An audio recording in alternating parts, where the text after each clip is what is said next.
मंगलमय मंगलकरणी वीतराग विज्ञान नमो ताहि जाति भजे अरहंतादिमा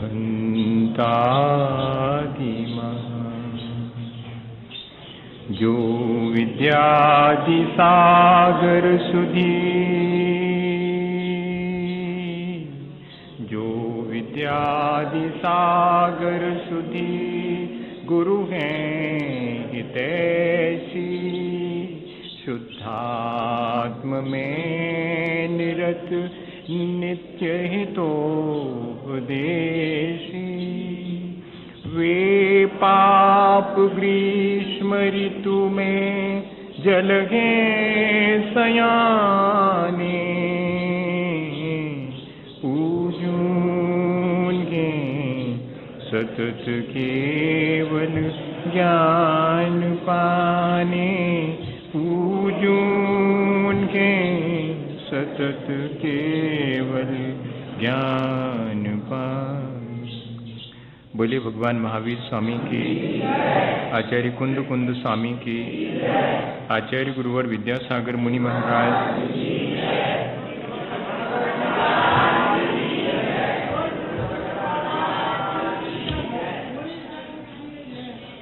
हम सभी लोगों ने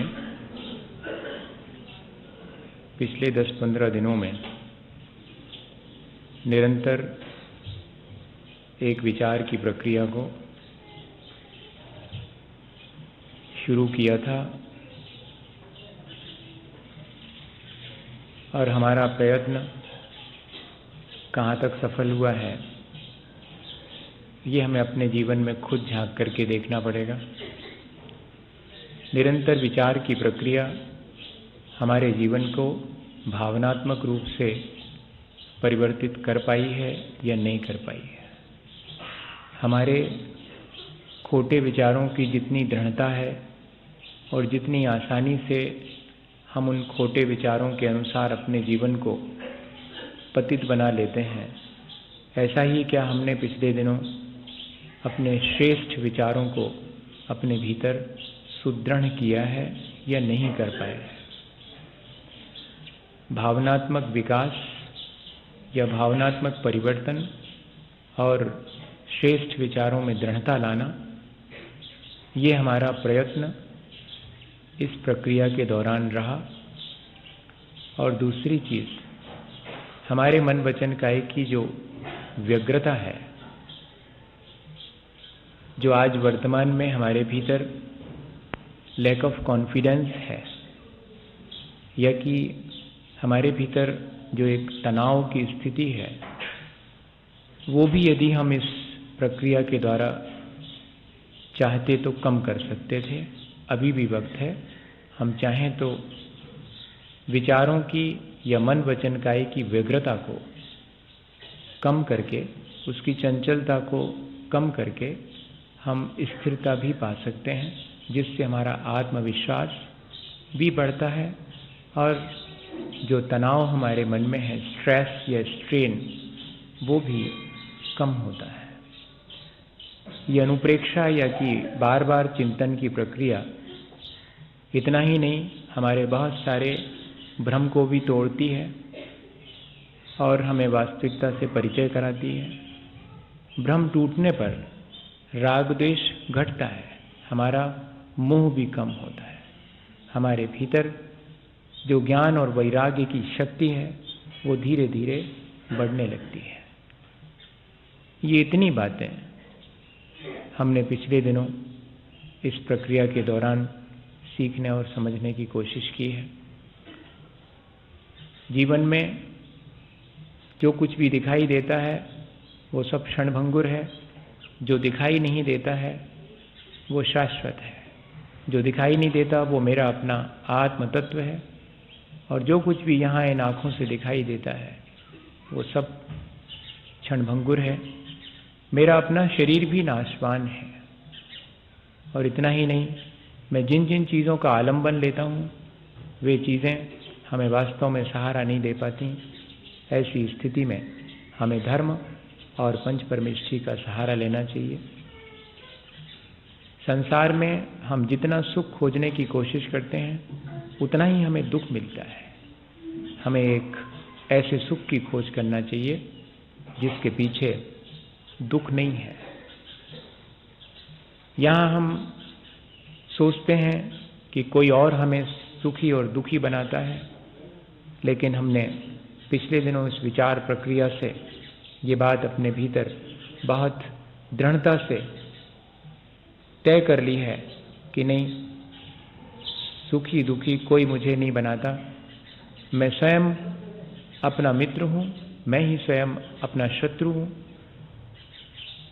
मैं यदि अपने जीवन को पतित बनाता हूँ तो मैं ही अपना शत्रु हूँ, मैं अपने जीवन को श्रेष्ठ बनाता हूँ तो मैं ही अपना मित्र हूँ। और सुख और दुख मैं अपने उत्थान और पतन के जो परिणाम हैं उनके द्वारा ही पाता हूँ। यहाँ जो शरीर मेरे साथ इतना एकमेक हो गया है वो भी मेरे से पृथक है, तब और जो चीज़ें हैं वो तो पृथक हैं ही। इतना ही नहीं, ये शरीर जिसे मैं रोज नहलाता धुलाता हूँ, साफ सुथरा बनाने के अनेकों प्रयत्न करता हूँ, इसके बावजूद भी मुझे मालूम पड़ गया है कि इसका स्वभाव निर्मलता नहीं है। आत्मा का स्वभाव अवश्य निर्मलता है, शरीर तो मलिन है और मलिन ही रहेगा। इसलिए मुझे इसकी मलिनता दूर करने का प्रयत्न नहीं करना है, बल्कि इसके माध्यम से चेतना की मलिनता दूर करके अपनी उस निर्मल स्वाभाविक स्थिति को प्राप्त करना है। मैं निरंतर जो भी मन वचन काय से कार्य करता हूँ, जो मेरे मन वचन काय की व्यग्रता है वो मेरे संसार को निरंतर बढ़ाती है। मैं चाहूँ तो अपने मन वचन काय को एकाग्र करके इस संसार के बढ़ाने वाले कर्मों को आने से रोक सकता हूँ। और इतना ही नहीं, मैं अपने मन वचन काय को स्थिर करके अपने परिणामों को भला बना करके, अपने परिणामों को अच्छा बना करके जो अज्ञानतावश मैंने खोटे कर्म अपने साथ संचित कर लिए हैं उनको भी हटा सकता हूँ। इस पूरे लोक में मैं सबका कर्ता बनने की कोशिश करता हूँ, जैसे कि मैं ही अपने परिवार, समाज, देश, यहाँ तक कि पूरे विश्व को मैं ही चलाता हूँ। ऐसा ये मेरा मिथ्या भ्रम, ये अहम बुद्धि, संसार से सुख की आकांक्षा और इतना ही नहीं, सुख नहीं मिलने पर दूसरों से शिकायत, ये सारी चीज़ें मुझे छोड़ देनी चाहिए, क्योंकि इस संसार या इस लोक में कोई इसको न बनाने वाला है, न इसे कोई नष्ट करता है, न कोई इसे धारण करता है। और आगे बढ़ कर के हमने समझा, विचार किया कि ये मनुष्य जीवन सुनते तो हैं कि बहुत दुर्लभ है, लेकिन human without humanity is not rare, human with humanity is very rare. मनुष्यता के बिना यदि मैं मनुष्य जीवन प्राप्त भी कर लूं तो कोई बहुत बड़ा अचीवमेंट नहीं है। ये मनुष्य पर्याय इसलिए दुर्लभ है जबकि मैं उस दुर्लभता को सार्थक करूं, बोधि की प्राप्ति करूं, तब वो मनुष्य पर्याय दुर्लभ है। जिस मनुष्य के जीवन में बोधि की प्राप्ति हो गई उसने अपने जीवन की दुर्लभता को वास्तव में सार्थक बना दिया। उसने अपने मनुष्य जीवन को प्राप्त करके उसे सार्थक बना दिया। हम सब अपने किसी पूर्व पुण्य के संचय से इस मनुष्य भाव को तो प्राप्त कर लेते हैं जो कि दुर्लभ है, लेकिन इस मनुष्य भाव में जो वास्तव में दुर्लभ है वो बोधि है, वो रत्नत्रय है। बोधि के मायने सम्यक दर्शन, ज्ञान और चारित्र, यही बोधि है, और जिससे हमें केवल ज्ञान की प्राप्ति होती है। ऐसी ये बोधि दुर्लभ है। ऐसा वो मनुष्य भाव भी दुर्लभ है जिसमें बोधि की प्राप्ति हो जाए। ऐसा वो मनुष्य होना दुर्लभ है जिसमें केवल ज्ञान की प्राप्ति हो जाए। आज हम मनुष्य अवश्य हैं, लेकिन हमें रत्नत्रय की प्राप्ति तो हो सकती, पर रत्नत्रय के फलस्वरूप जो केवल ज्ञान है उसकी प्राप्ति आज हमें यहाँ से नहीं हो सकती। पर फिर भी हमने अगर मनुष्य पर्याय पाई है तो उसकी सार्थकता इसमें है कि कम से कम हम रत्नत्रय की सम्यक दर्शन, ज्ञान, चारित्र को पाने की भावना तो पाएं। और इतनी बात समझने के बाद आज आखिरी बात है 12 अनुप्रेक्षाएं या 12 प्रकार से अपने स्वभाव को प्राप्त करने का चिंतन हमने किया, अपने मोह को कम करने का चिंतन किया, अपने वे ऑफ लिविंग को ठीक ठीक ढंग से जीने की प्रक्रिया को हमने सीखा। आज आखिरी में हम देखते हैं कि वो जो बोधि दुर्लभ है उसकी महिमा क्या है और उसकी प्राप्ति का उपाय क्या है। धर्म भावना और बोधि दुर्लभ भावना, इन दोनों में जरा सा अंतर है, ज्यादा नहीं है। जो बोधि है, जो रत्नत्रय है, वही धर्म है, लेकिन हमने वहां पर बोधि की दुर्लभता बता करके उस बोधि को प्राप्त करने का उत्साह जागृत किया था। आचार्य भगवंतों ने हम पर कृपा करके पहले बोधि की दुर्लभता, और वो बोधि मनुष्य भाव में प्राप्त होती है, इसलिए उस मनुष्य भाव की दुर्लभता, इसका हमें एहसास कराया। और जैसे ही हमें बोधि की दुर्लभता का और अपने मनुष्य जीवन की दुर्लभता का एहसास हुआ, तब फिर हम क्या करें, उस बोधि की प्राप्ति या उस धर्म की प्राप्ति के लिए क्या उपाय है और उस धर्म की महिमा क्या है। ये दोनों बातें हमें आज विचार करने की हैं। बत्थु स्वभावो धम्मो खमादि भावो यदश विहो धम्मो रैनत्ययम च धम्मो जीवाणम रखणो धम्मो। ऐसी आचार्य भगवंतों ने हमें धर्म के बारे में शिक्षा दी है। वास्तव में धर्म वो है जो कि धारण किया जाए और जिसके धारण करने से हमें मोक्ष रूपी उत्तम सुख की प्राप्ति हो, हमारा जीवन ऊंचाइयों को छू सके, हमारा जीवन निर्मल हो सके। वास्तव में धर्म वही है। अगर सरल शब्दों में हम समझना चाहें तो जो जितना हमारे जीवन को निर्मल करता जाए वही धर्म है, और जितना जितना हमारे भीतर वो निराकुलता देता जाए वही धर्म है। आचार्य भगवंत की यही 2 लाइनें मेरे जीवन में जब तक गूंजती हैं। जब मैं आचार्य महाराज के पहली बार प्रवचन सुनने गया था, तब उनकी प्रवचन सभा में चतुर्दशी के दिन, वो याद है मुझे 14 का दिन था, तब आचार्य श्री ने प्रवचन के दौरान कहा था कि जितनी जितनी निराकुलता जीवन में आज है, उतना उतना मोक्ष आज भी संभव है। कौन कहता है कि वर्तमान में मोक्ष नहीं है? ठीक है, पूर्णतः मोक्ष नहीं है, लेकिन जितनी जितनी निराकुलता का उपाय हम करते जाएंगे, उतने उतने मुक्ति की तरफ आज भी हम बढ़ सकते हैं। ये बात हमें आज बहुत गौर से अपने भीतर विचार करने की है। हम लोग अपने आकुलता के कितने उपाय करते हैं दिन भर में? कितना हमारे जीवन का अनुभव है कि हमने जितनी भी बार संसार की चीजों से राग द्वेष किया है, उतनी हमारी आकुलता और व्यग्रता बढ़ी है। हम सब समझते हैं कि इस आकुलता और व्यग्रता से बचने का उपाय क्या है, लेकिन हम इससे बचने का उपाय कम करते हैं, बल्कि इसी आकुलता और विकलता के उपाय हम अपने चारों तरफ निरंतर इजाद करते चले जाते हैं, नए नए तरीके से। कहते जरूर हैं कि हम शांति चाहते हैं, लेकिन हम उपाय दिन भर में अशांति के ही करते हैं। किसी भी तरह से देख लें, शांति का नाम धर्म कह लें, निर्मलता का नाम धर्म कह लें, निराकुलता का नाम धर्म कह लें, बात एक ही है। चाहे हम ये कहें कि हम शांति पाना चाहते हैं, कौन नहीं चाहता? कौन व्यक्ति है जो कि निराकुलता नहीं चाहता? कौन व्यक्ति है जो निर्मलता नहीं चाहता? यही धर्म है, क्योंकि ये उसका स्वभाव है और ये किसी से मांगने की आवश्यकता नहीं है। आचार्य भगवंतों ने इस बात का हमें एहसास कराया है कि ये चीज किसी और से मांगनी पड़े, ऐसा नहीं है। क्या कहते हैं? धर्म भावना के भाते समय जांचें सुरतरु देय सुख, चिंतत चिंता रैन, विन जांचें विन चिंत ये धर्म सकल सुख दे। याचना करने से, जांचें का अर्थ है याचना, याचना करने से या मांगने से कल्प वृक्ष भी हमें कुछ दे देते हैं, मनचाही चीज, और मन में विचार करने से हमारी मनोकामना चिंतामणि रत्न भी पूरा कर देता है। लेकिन जहां मांगने की, याचना करने की, प्रार्थना करने की भी आवश्यकता नहीं है, जिससे हमें सब प्रकार का सुख, शांति और निराकुलता मिल जाती है। हम अपने उस निर्मल स्वभाव को प्राप्त कर लेते हैं, जिससे फिर हमें बाद में च्युत भी नहीं होना पड़ता है, नीचे भी नहीं आना पड़ता। एक ऐसे उत्थान की अवस्था जहाँ से हमारा पतन नहीं होता है, बिना प्रार्थना, बिना मांगे। वो सिर्फ एक धर्म ही है जो हमें सब कुछ जीवन में देता है।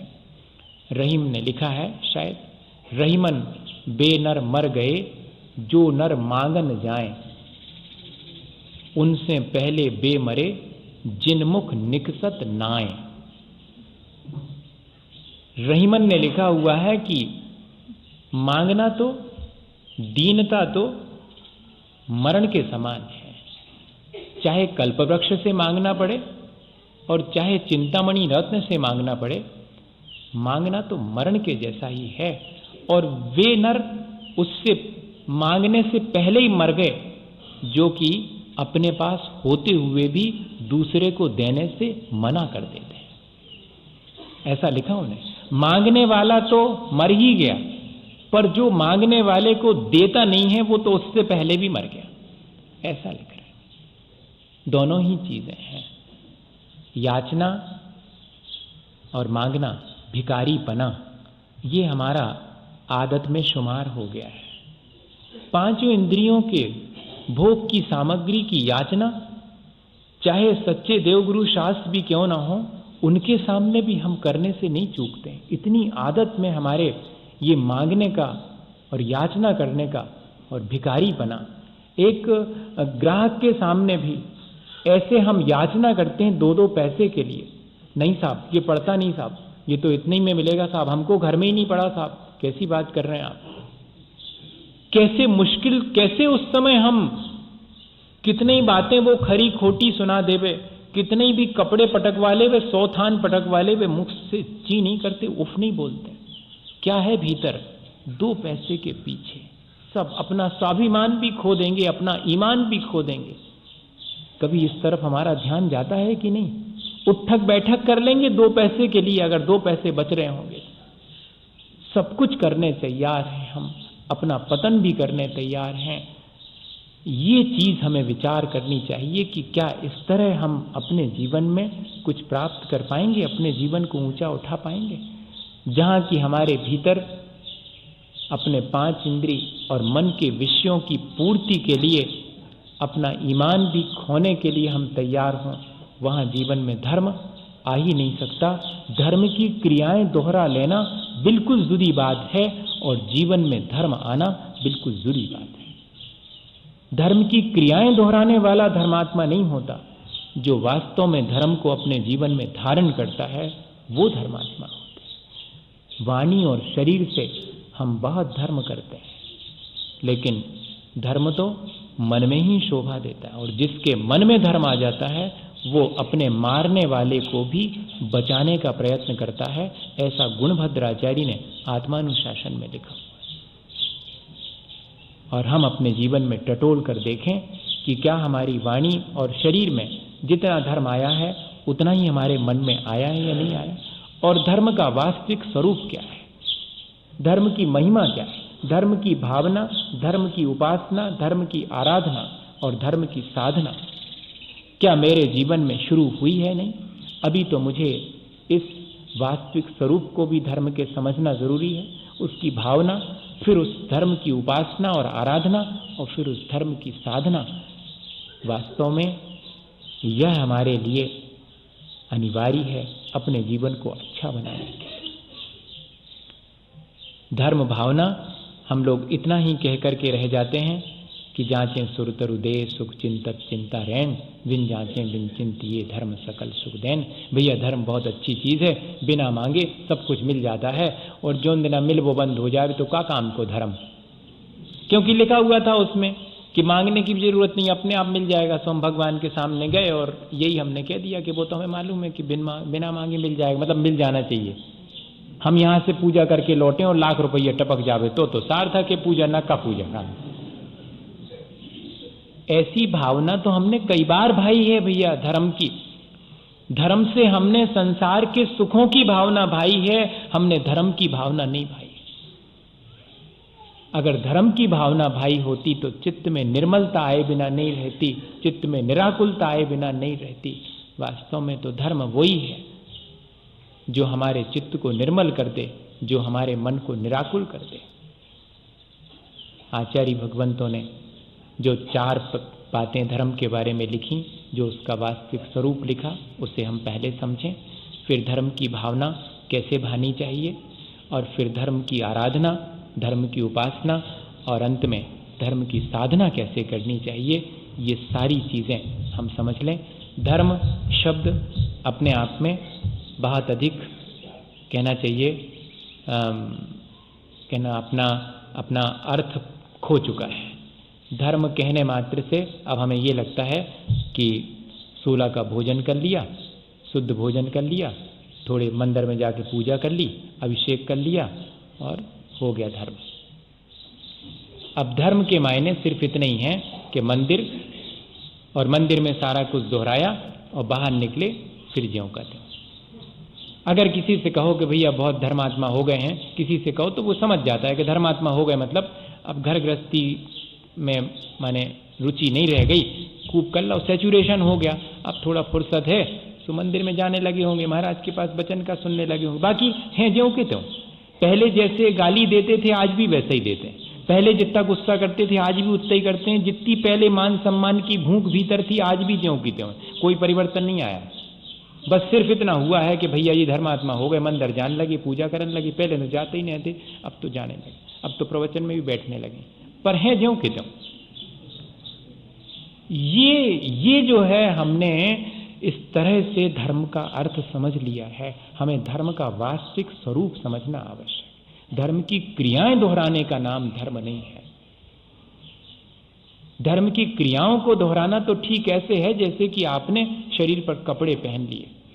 शरीर पर कपड़े पहनने से कोई सुंदर नहीं होता, जिसका हृदय निर्मल है वो सुंदर है, वही धर्म से युक्त है।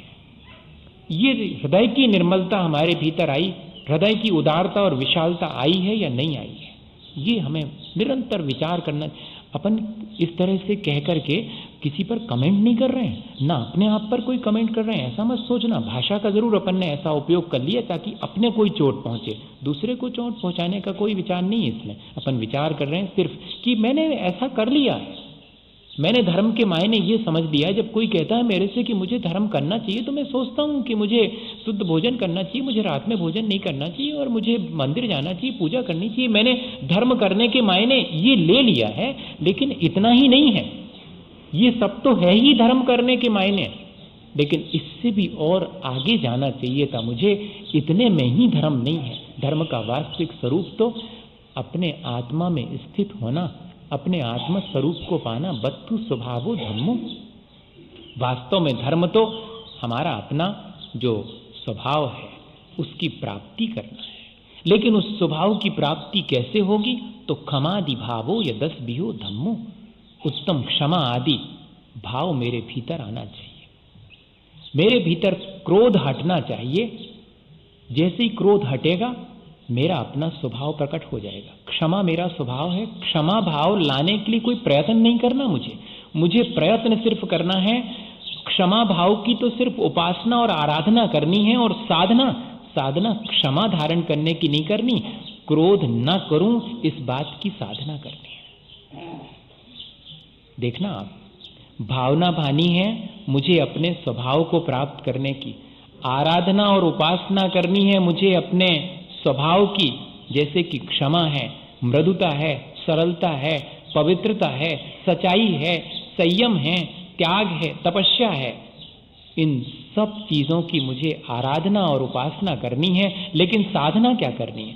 साधना मुझे क्रोध ना आए इस बात की साधना करनी। मेरे अंदर मान आने लगे तो मुझे मान को हटाने की साधना करनी है। मुझे मृदुता लाने की साधना नहीं करनी। मृदुता तो मेरा अपना नेचर है।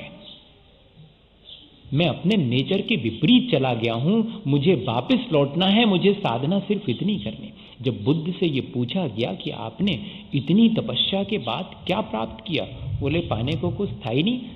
अरे तो फिर आप ये साधना काहे को करते रहे?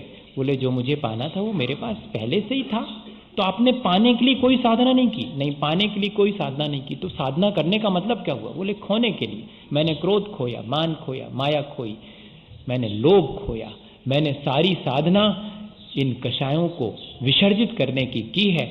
मुझे कुछ पाना नहीं था, जो मुझे पाना है वो तो मेरे पास ऑटोमेटिकली पहले से है, मैं भूल गया हूं, वो मेरा इन सब विकृतियों में ढक गया है मेरा स्वभाव।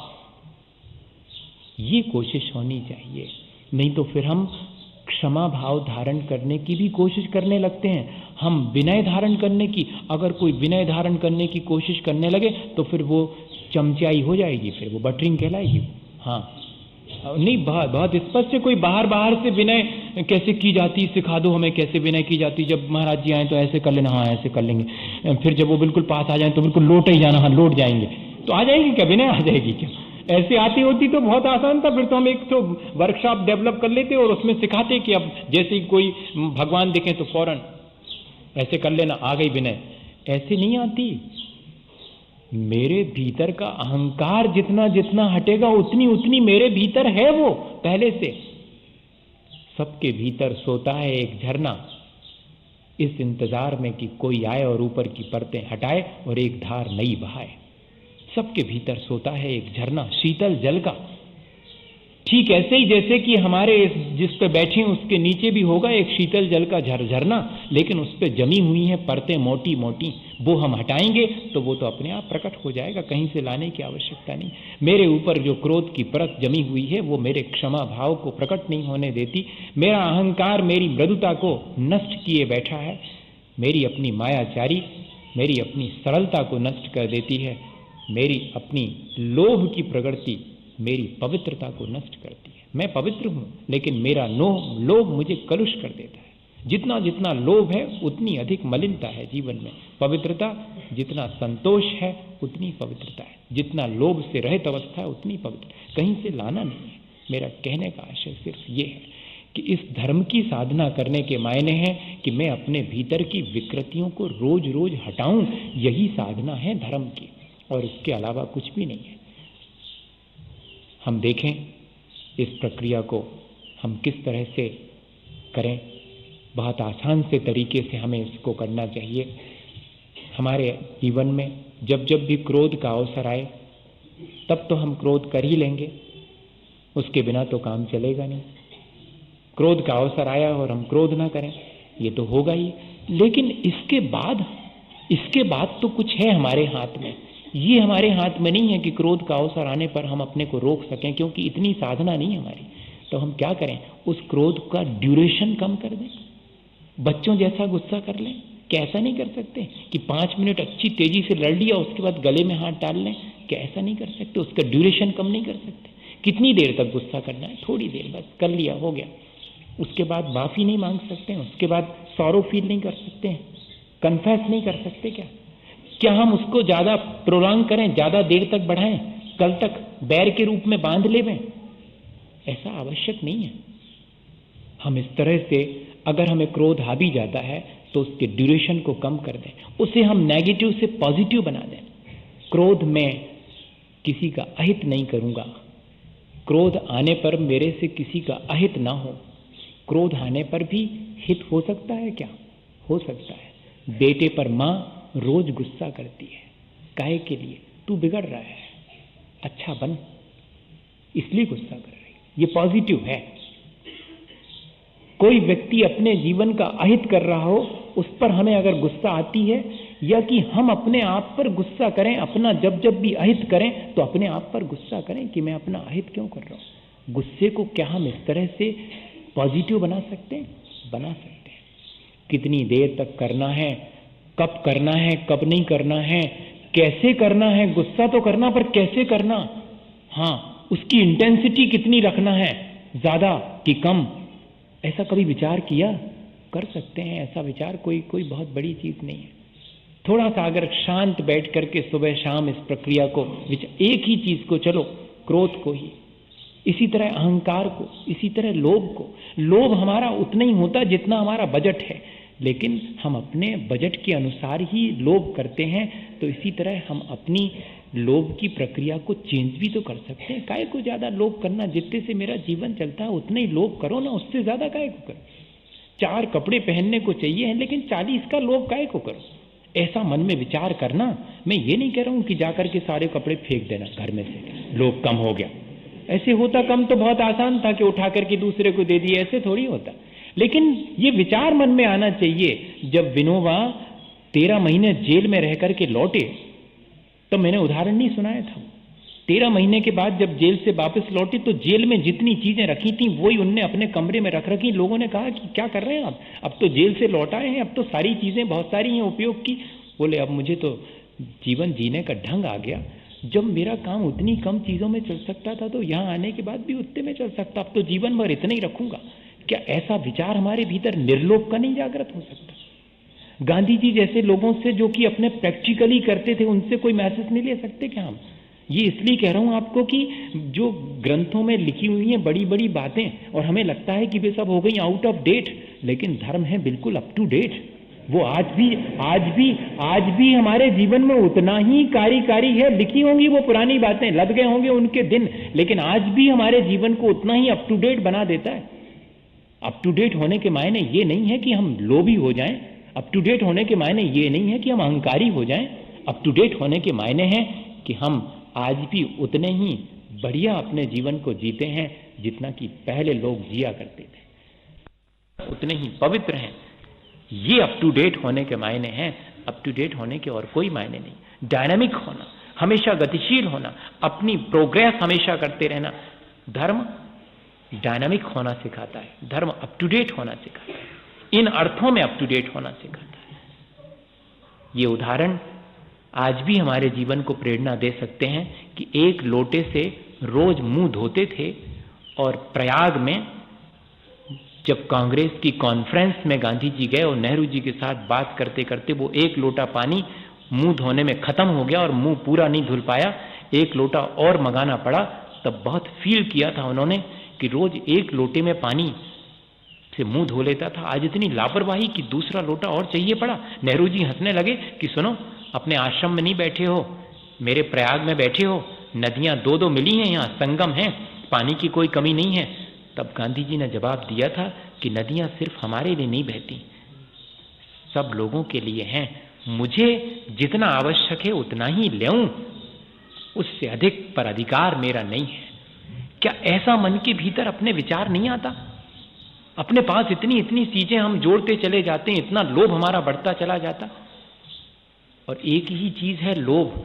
लोभ ही हमारे मन को मायाचारी सिखाता है, लोभ ही हमारे मन में अहंकार पैदा करता है, और जब अहंकार की तुष्टि नहीं होती तो वही क्रोध में कन्वर्ट हो जाता। अगर देखा जाए तो एक ही डोर है, और इसीलिए आचार्य भगवंतों ने सबसे पहले अपने मन को पवित्र और निर्मल बनाने के लिए ही कहा है। और निर्मलता आती है निर्लोभ होने से। धर्म निर्लोभ होने में है, धर्म निर्मलता में है। यहां से हम शुरू करें। क्षमादि भावो यदस्भियो धम्मो। और क्षमा आदि भाव ऐसे नहीं आते जब तक कि रैनत्रयम च धम्मो, जब तक कि जीवन में रत्नत्रय नहीं आएगा तब तक क्षमा आदि भाव नहीं आ सकते। वो तो बाहरी बाहरी होंगे।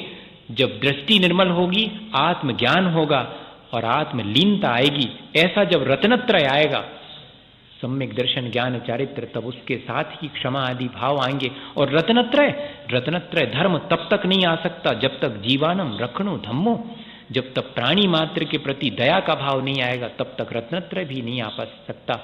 और जब तक रत्नत्रय नहीं आएगा तब तक क्षमा आदि भाव नहीं आ सकते, और जब तक क्षमा आदि भाव नहीं आएंगे तब तक हम अपने वस्तु स्वभाव को प्राप्त नहीं कर सकते। आचार्य भगवंतों ने कितनी बढ़िया ढंग से और हमें अपने जीवन में उस धर्म को पाने का उपाय बता दिया, हमें साधना का जरिया बता दिया है कि पहले अपने जीवन में दया लाओ, अपनी दृष्टि निर्मल करो, अपना ज्ञान बढ़ाओ, अपने आचरण को निर्मल करो, क्षमा आदि भावों को धीरे धीरे अपने भीतर प्रकट करो। देखोगे कि तुम्हारा स्वभाव तुम्हें अपने आप प्राप्त हो जाएगा, उस निर्मलता को प्राप्त। सारे अनुष्ठान हम जो भी करें, चाहे हम प्रवचन सुने, चाहे हम स्वाध्याय करें, चाहे हम पूजा करें, चाहे हम भोजन की थाली पर और बाद भक्ष्य पदार्थ ही खाएं, रात्रि में ना खाएं, इन सब का एक ही उद्देश्य हो, इन सब का एक ही उद्देश्य है मेरे अपने जीवन की निर्मलता, मुझे अपने जीवन को निर्मल बनाना है। अगर इस तरह का हमारे मन में भाव आ जावे, इसी का नाम तो धर्म भावना है और कोई विशेष चीज़ नहीं है भैया। धर्म वही है जो कि हमारे मन को निर्मल करे, हमारे जीवन को ऊंचा उठाए और हमारे आचरण में आए। आचरण में आया हुआ धर्म ही श्रेष्ठ है। वाणी और शरीर में आया हुआ धर्म उतना ज़्यादा लाभप्रद नहीं है। वो तो हमने हासिल कर लिया वाणी में और शरीर में। अब हासिल करना है सिर्फ ये कि मन में भी आए। तो सुबह शाम हम बैठ करके ऐसे धर्म को अपने मन में लाने का भी धीरे धीरे पुरुषार्थ करें। जब जब भी क्रोध आने लगे तब तब हम अपने भीतर झांकें कि मुझे अपने स्वभाव से विचलित नहीं होना है, अपने आचरण को निर्मल, जब भी मलिनताएं मुझे घेरें मैं अपनी निर्मलता को ना भूलूं। जब जब अहंकार मुझे घेरे मैं अपनी मृदुता को ना भूलूं। जब जब मायाचारी मुझे घेरे मैं अपनी सरलता को ना भूलूं। जब तक लोभ मुझे घेरे मैं अपनी पवित्रता को ना भूलूं। ये चीज़ मेरे ध्यान में बनी रहे, क्योंकि अवसर इन सब के आएंगे, लेकिन उसके बीच में मुझे कैसे अपने जीवन को और आगे बढ़ाना है, ऊंचा उठाना है, ये बना रहे भाव। मैंने वो उदाहरण सुना तो दिया है, मुझे याद है कि मैंने सुनाया है, पर एक बार फिर से रिवाइज कर लेते हैं। कैसा है वो उदाहरण? सिपाही बीमार रास्ते में पड़ा है, एक साधु बाबा जी वहाँ से गुजरते हैं, वो उनको आवाज़ देता है, बाबा जी पहुँच जाते हैं। उसे दुखी देखकर सोचते हैं कि इसे 2 बातें धर्म की सुनाऊं, शायद इसको शांति मिलेगी धर्म की बातें सुनने से। पूछते हैं उससे कि भाई तू बहुत दुखी है, कष्ट में है, तुझे क्या कोई धर्म की बात सुनाऊं जिससे तेरा कष्ट कम हो? वो कहता मुझे नहीं सुननी धर्म की बातें, मुझे तो प्यास लगी है, पानी पिला सकते हो, उसी से मुझे शांति मिलेगी। बात तो ठीक है, पहले मुझे पानी पिलाओ। और बाबा जी ने जो भी उपाय हो सकता था पानी उनको पिलाने का वो किया, पानी पिला दिया। और पानी पीने के बाद कहा कि और कुछ, मेरे से करवट नहीं ली जाती, बहुत कष्ट है, मुझे करवट दिला दो। बाबा जी ने मदद करके करवट दिला दी। करवट दिलाने के बाद बाबा जी एक कंबल ओढ़े थे, वैसे वाले बाबा जी थे, कंबल ओढ़े थे वो। तो हमारे जैसे बाबा जी कोई काम के नहीं, कुछ नहीं दे सकते, क्या काम के कंबल कुछ भी नहीं है, क्या देंगे? 2 शब्द दे सकते हैं और क्या देंगे? भावनाएं उत्पन्न करवा सकते हैं। वो वाले बाबा जी के पास कंबल था। तो उन बाबा जी ने कहा कि और क्या कहूँ, और क्या करूँ तुम्हारे लिए? उसने कहा ठंड बहुत लगती बाबा जी, कोई इंतज़ाम कर दो। बाबा जी ने अपना कंबल उसके ऊपर ढांक दिया। जैसे ही कंबल ढांका, उस सिपाही की आंख में आंसू आ गए। बाबा जी आप मुझे धर्म की बातें ज़रूर सुनाओ। अभी थोड़ी देर पहले कहता था कि धर्म की बात सुन के करूँगा क्या, अब कहता है कि मुझे धर्म की बात ज़रूर सुनाओ। बाबा जी ने पूछ लिया कि पहले क्यों नहीं सुनना चाहते थे, अब क्यों सुनना चाहते हो? तो उसने एक ही बात कही कि जिसके जीवन में धर्म आ गया है उससे धर्म की बात सुनना चाहता हूँ। आपने मुझे पानी पिलाया, करवट दिलाई और यहाँ तक कि अपना कंबल भी दे दिया। मुझे मालूम पड़ गया कि अगर धर्म आपको ये करना सिखाता है तो धर्म अवश्य श्रेष्ठ है, आप मुझे धर्म जरूर सुनाओ। भैया धर्म की श्रेष्ठता अपने जीवन में उसको प्रकट करने पर ही होगी, तब मालूम पड़ेगा स्वयं को भी और दूसरे को भी। अकेले वाणी से धर्म सुनना सुनाना ही श्रेष्ठ नहीं है, बल्कि उसे अपने जीवन में, अपने जीवन को श्रेष्ठ बनाने के लिए उसका उपयोग करें तो दूसरे को भी और स्वयं को भी उस धर्म को धारण करने का मन बनेगा। हम लोग अपने जीवन में धर्म की भावना भाएं, उसकी उपासना और आराधना करें, और इतना ही नहीं, अपने जीवन को धर्ममय बनाने के लिए थोड़ी थोड़ी साधना भी शुरू करें। आज इस तरह हमने इस प्रक्रिया को, जिसमें कि हम अपने जीवन को अच्छा बनाने की प्रक्रिया मान रहे थे, वो हमने पूरी की। अब देखते हैं आगे हम और कैसे अपने जीवन को किसी और उपाय से और अच्छा बनाने के लिए अपने जीवन को क्या उपाय करते हैं, हम और अपने जीवन को अच्छा बनाने का उपाय कर सकें, हमेशा करते रहें इसी भावना के साथ। बोलिए आचार्य गुरुवर विद्यासागर मुनि महाराज।